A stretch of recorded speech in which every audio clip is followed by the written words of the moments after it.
In DC horror, when we catch up with Batman, he's in a very cold, very tight, dark place. He can barely move, and he needs light. It would appear Batman has been buried alive, but earlier that day, Batman was intercepting a distress call on the police scanner that brought him to a laboratory. But by the time he got there, it was too late, as everyone was dead and the perps were gone. The lab was conducting genetic experiments on a sub-Saharan parasitic weed, the Striga hermatica. But the researchers are dead and the Striga is gone. Batman follows the clues to the Pomona Botanical Conservatory.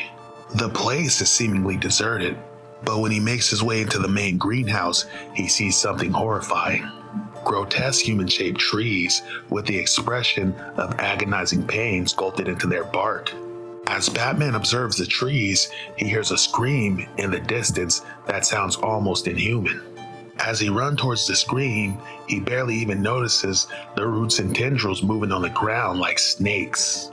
And that's when he sees it, a man turning into one of those tree things in front of his very eyes. But then he hears a voice from behind him telling him not to worry about it. It turns out to be none other than Abby Arcane that says he served his purpose and he will no longer suffer as he's now one with the Ascentma.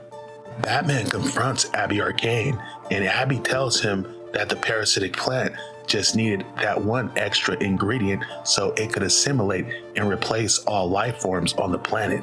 And that's when Batman notices a plume of smoke behind him. Abby tells Batman to go to sleep now because soon it will be forever. When Batman wakes up, he's in a cold, dark place, seemingly a casket. Batman hopes he's not buried as he places a microcharge in the corner of the casket. As the casket blows, it turns out Batman is buried alive, but he does manage to escape.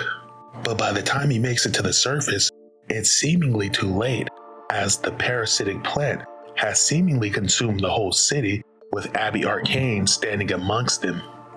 Batman is stunned, but Abby just stands there and lets him know he took long enough. The end.